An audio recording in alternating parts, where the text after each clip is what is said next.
So hello everyone, good evening সবাইকে। কেমন আছেন সবাই? আশা করছি সবাই খুব ভালো আছেন আর আমিও খুব ভালো আছি। আজকে দিনটা ছিল 25শে ডিসেম্বর এবং বৃহস্পতিবার। আজকে আমি চলে এসেছি পার্ক স্ট্রিট, আর পার্ক স্ট্রিটে এসে দেখছি এত পরিমাণে ভিড় রয়েছে যেটা দেখে আমার পায়ের মাটি প্রায় সরেই গেছে। 25শে ডিসেম্বর আর পার্ক স্ট্রিটে ভিড় হবে না এটা কোনোদিন হতেই পারে না। সবাই চলে এসেছে পার্ক স্ট্রিটে হেঁটে হেঁটে লাইটিং দেখতে, তাই আমিও চলে এসেছি। তাহলে চলুন বেশি দেরি না করে ব্লগটা কন্টিনিউ করা যাক। এখন আমি দাঁড়িয়ে আছি পার্ক স্ট্রিট মোড়ে, আর এখন ঘড়িতে বাজে প্রায় 6:30। আর পার্ক স্ট্রিট মোড়ে ভিড়টা শুধু একবার আপনারা দেখুন। প্রতি বছরের মতো এবছর 2025 অনুযায়ী মাননীয় মুখ্যমন্ত্রী মমতা বন্দ্যোপাধ্যায়ের অনুপ্রেরণায় প্রতি বছরের ন্যায় এবছর পার্ক স্ট্রিটে কলকাতা ক্রিসমাস ফেস্টিভ্যালের আয়োজন করা হয়েছে, অর্থাৎ লাইটিং ডেকোরেশনের আয়োজন করা হয়েছে।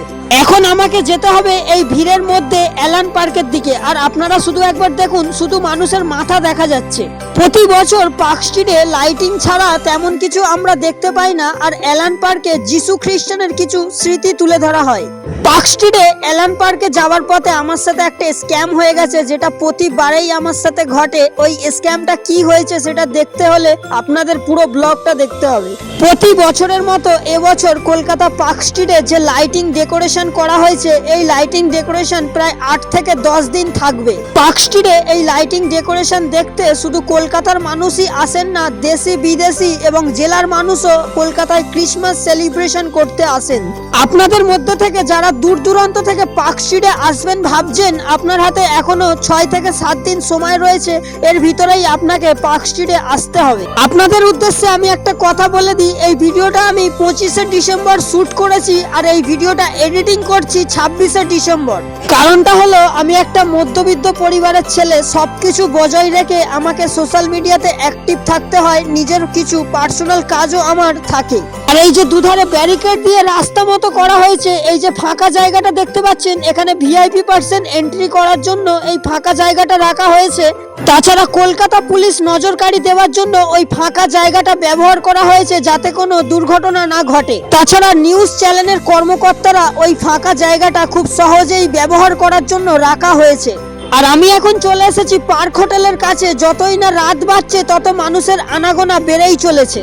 এই যে কথায় আছে না, বাঙালি দম থাকতে কম করে না। আমি জানি না পার্ক স্ট্রিটে আহত কোন শ্রেণীর মানুষ কত পার্সেন্ট রয়েছে, কিন্তু এতটুকু বলতে পারি, জাতি ধর্ম নির্বিশেষে প্রত্যেকটা ধর্মের মানুষ একসাথে পার্ক স্ট্রিটে ক্রিসমাস সেলিব্রেশন করে থাকেন প্রতি বছর। মাননীয় মুখ্যমন্ত্রী মমতা বন্দ্যোপাধ্যায় একটা কথা বলেছিলেন, ধর্ম যে যার, উৎসব সবার। তাই সবাই মিলে আমরা এই উৎসবটা পালন করে থাকি। কলকাতায় যে কোনো ফেস্টিভ্যাল হোক না কেন, প্রত্যেকটা ধর্মের মানুষ একসাথে ফেস্টিভ্যালটাকে ফেস্টিভ্যালের মতো পালন করে থাকেন। আমি আপনাদের ক্ষেত্রে একটা কথা বলতে চাই, আপনাদের মনে হয়তো প্রশ্ন জাগতে পারে, পার্ক স্ট্রিটে কে কে গিয়েছিল আমার সাথে।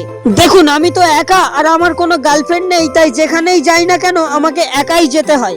আমি পার্ক স্ট্রিটে গিয়ে কিছু ছবি তুলেছিলাম, আর আমার ছবিতে কিছু র্যান্ডম পাবলিক এসে গেছিল এবং কিছু মহিলা আমার ছবির মধ্যে এসে গেছিল। এবার অনেকের মনে হয়তো প্রশ্ন জাগতে পারে, ওরা হয়তো আমার সাথে পার্ক স্ট্রিটে গিয়েছিল, কিন্তু একদমই না।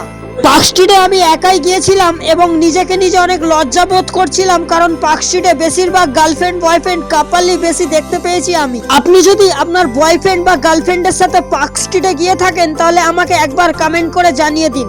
আমি অনেক খুশি হব আর ভাববো আপনি জীবনে অনেক বড় উন্নতি করতে পেরেছেন, যেটা আজও পর্যন্ত আমি করতে পারিনি। পার্ক স্ট্রিটের আমি একটা মিনি ব্লগ পোস্ট করেছিলাম, আর ওই মিনি ব্লগটা 25শে ডিসেম্বর রাতেই আমি পোস্ট করে দিয়েছিলাম। আর ওই মিনি ব্লগটার ভয়েস ওভার দিতে গিয়েছিলাম আমি ময়দানে, কারণ পার্ক স্ট্রিটে যা ভিড় রয়েছে, ওই ভিড়ের মধ্যে ভয়েস ওভার দেওয়াটা অসম্ভব। 25শে ডিসেম্বর রাতে মিনি ব্লগটার ভয়েস ওভার দিতে গিয়েছিলাম আমি ময়দানে গিয়ে আমি যা দেখলাম সেটা আপনাদেরকে একদমই বলার মতো নয়। ময়দানে গিয়ে আমি বুঝতে পেরেছি 25শে ডিসেম্বর রাতে পার্ক স্ট্রিটে আর ময়দানে সবাই গার্লফ্রেন্ড বয়ফ্রেন্ড কি করতে যায়। আমি কি বলতে চাইছি সেটা হয়তো আপনাদের মধ্যে থেকে অনেকে বুঝতে পেরেছেন, আর যদি বুঝতে পেরেই থাকেন তাহলে আমাকে একবার কমেন্ট করে জানিয়ে দেবেন আমি কি বলতে চাইছি। সো গাইস, আমি আপনাদের সাথে গল্প করতে করতে অনেকটা পায়ে হেঁটে আগিয়ে চলে আসলাম, আর এখন আমি প্রায় অ্যালান পার্কের কাছাকাছি চলে এসেছি। পার্ক স্ট্রিটে আসলে এই একটা বোরিং ব্যাপার লাগে যে পায়ে হেঁটে হেঁটে ঘুরতে হয়। দেখুন, অনেকে হয়তো আমাকে বলতে পারে যে আপনি তো একবার মিনি ব্লগ পোস্ট করেছেন, ফের এত বড় ব্লগ পোস্ট করার কি দরকার ছিল। দেখুন, বড় ব্লগে আমি আপনাদের সাথে মন খুলে একটু গল্প করতে পারি। দেখুন, আমার জীবনে গল্প করার মতো কেউ নেই, আর আপনাদের মতো অডিয়েন্সই আমার জীবনে সব থেকে বড় একটা ইম্পর্টেন্ট বিষয়। সো গাইস, ফাইনালি আমি এখন চলে এসেছি এলান পার্কের সামনে। আর এলান পার্কের সামনে এখানে বড় করে একটা তালা ঝোলানো রয়েছে এবং একটা নোটিশও দেওয়া রয়েছে যে আজকের দিনে এলান পার্ক বন্ধ। ওই যে একটু আগে আপনাদের বললাম এলান পার্কে যাওয়ার পথে আমার সাথে একটা স্ক্যাম হয়েছে, এই ছিল স্ক্যাম যেটা প্রতি বছর আমার সাথে ঘটে। এবার পুরো কারণটা আমি আপনাদের বলছি। দেখুন, আমি একটা অফিসিয়ালি জব করি আর আমার ছুটি থাকে 25শে ডিসেম্বর, আর এলান পার্ক খোলা থাকে 24শে ডিসেম্বর, যার জন্য বারে বারে আমাকে একই প্রবলেম ফেস করতে হয়। পরের বছর থেকে আমি আগে থেকেই এলান পার্কের ব্লগ বানাবার চেষ্টা করব, আপনাদের কথা দিলাম। সো গাইস, আমি আপনাদের সাথে গল্প করতে করতে প্রায় অনেকটা সময় কাটিয়ে দিলাম এবং আমার ব্লগের প্রায় শেষ অধ্যায় চলে এসেছি।